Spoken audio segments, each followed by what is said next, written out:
வாழ்க்கையில் நான் எல்லாவற்றையும் சரியாகத்தான் செய்கிறேன், ஆனாலும் எனக்கு மட்டும் ஏன் இன்னும் வெற்றி கிடைக்கவில்லை? இந்த கேள்வி உங்கள் மனதில் எப்போதாவது வந்திருக்கிறதா? உங்களுக்கு பின்னால் வந்தவர்கள் எல்லாம் முன்னேறி செல்ல நீங்கள் மட்டும் ஒரே இடத்தில் நிற்பதாக தோன்றுகிறதா? இதோ இந்த கதை உங்களுக்கானது. ஒரு விவசாயி தன் தோட்டத்தில் ஒரு பிரணி ஃபெர்ன் செடியையும் ஒரு சீன மூங்கில் சைனீஸ் பேம்பு விதையையும் நட்டான். இரண்டிற்கும் சமமாக நீர் ஊற்றி உரம் போட்டு வளர்த்தான். முதல் வருடம் முடிந்தது.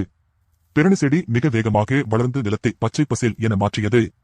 ஆனால் மூங்கில் விதை இருந்த இடத்தில் ஒரு சிறு துளிர் கூட வரவில்லை. 2ஆம் வருடம், 3ஆம் வருடம், 4ஆம் வருடம் என ஆண்டுகள் கடந்தன. பிரணி காடு போல வளர்ந்து நின்றது. ஆனால் மூங்கில் நிலத்தில் எந்த அசைவும் இல்லை. விவசாயி கைவிடவில்லை, தொடர்ந்து நீர் ஊற்றினான். 5ஆவது வருடம் ஒரு அதிசயம் நடந்தது. அந்த மூங்கில் விதை நிலத்தை பிளந்து கொண்டு வெளியே வந்தது. அடுத்த 6 வாரங்களில் அது 80 அடி உயரத்திற்கு பிரம்மாண்டமாக வளர்ந்து நின்றது. விவசாயி யோசித்தான், அந்த மூங்கில் 6 வாரத்திலா அத்தனை உயரம் வளர்ந்தது?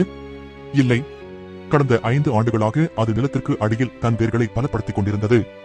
அந்த பிரம்மாண்ட வளர்ச்சியை தாங்கும் அளவுக்கு தன் அடித்தளத்தை அது தயார் செய்தது. நண்பர்களே, நீங்களும் இப்போது போராட்டமான ஒரு சூழலில் இருக்கலாம்.